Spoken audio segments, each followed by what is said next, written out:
কাজী সালাউদ্দিন হটাও রব উঠেছে বাংলাদেশের ফুটবল অঙ্গনে। বিপ্লবী ছাত্ররা সরকারের পতন করেছে, ফুটবল প্রেমীরা রব তুলেছেন বাফুফে কর্তাদের পদত্যাগের। সেই পালে হাওয়া দিতে বাফুফে ভবনে হাজির হন সাবেক ফুটবলাররা। বোর্ড পরিচালনার জন্য ফুটবলের নিয়ন্ত্রক সংস্থা ফিফার বেশ কিছু গাইডলাইন মেনে কাজ করতে হয়। কারো হস্তক্ষেপ আসলে ক্ষতি হবে দেশের ফুটবলের। তাই এমিলি মামুনুল সহ সাবেক ফুটবলাররা কর্তাদের সসম্মানে পদত্যাগের আহ্বান করেন। আমরা তো তাদের অপারেশন অবশ্যই চাই, তারা এখান থেকে অব্যাহতি দিক।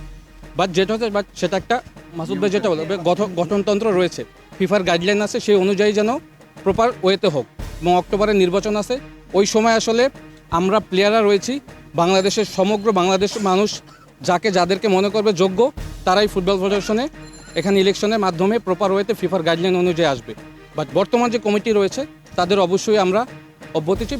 ফুটবলে অনিয়ম চলে আসছে অনেক দিন থেকে, সেই অনিয়ম থেকে ক্রীড়াঙ্গন মুক্তি পাক এমন প্রত্যাশা সাবেকদের। পূর্বে যারা দুর্নীতি করেছেন তাদেরকে জবাবদিহির আওতায় আনার আহ্বান জানান ক্রীড়া উপদেষ্টা আসিফ মাহমুদের কাছে। আসলে পদত্যাগ করলে তো হবে না, উনি যে দুর্নীতি করছে বিগত দিনে দুর্নীতির হিসাব দিতে হবে না।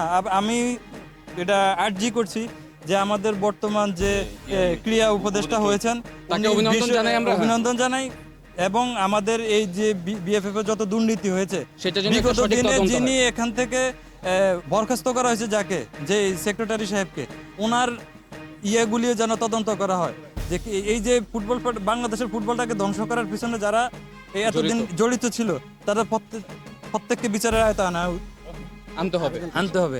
বাফুফে বসকে 24 ঘন্টার মধ্যে পদত্যাগের আলটিমেটাম দেয় ফুটবলের সমর্থক গোষ্ঠী বাংলাদেশ ফুটবল আলট্রাস। তবে সেই আলটিমেটাম প্রত্যাখ্যান করেন কাজী সালাউদ্দিন। এবার দেশের সবচেয়ে বড় সমর্থক গোষ্ঠী মার্চ টু বাফুফের ডাক দিয়েছে। সরকার পতনের পর গণভবনে যা ঘটেছে, বাফুফে ভবনে যেন এমন কিছু না হয় সেই আহ্বান জানিয়েছেন সাবেক ফুটবলাররা।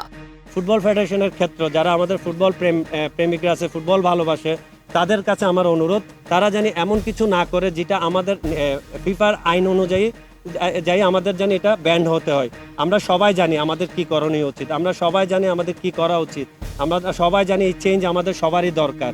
আমি সমগ্র জনগণ, যারা সাধারণ মানুষ বা যারা রয়েছে তাদের কাছে একটা রিকোয়েস্ট করবো, এখানে কিন্তু নারী ফুটবল দল থাকে, এখানে যদি হামলা করে বা ভাঙচুর করে তাদের উপরে কিন্তু এখানে কিন্তু মেয়েরা থাকে, এটা সবার আগে আপনাকে বুঝতে হবে, তারা যেন কোনোভাবে বিপদগ্রস্ত না হয়।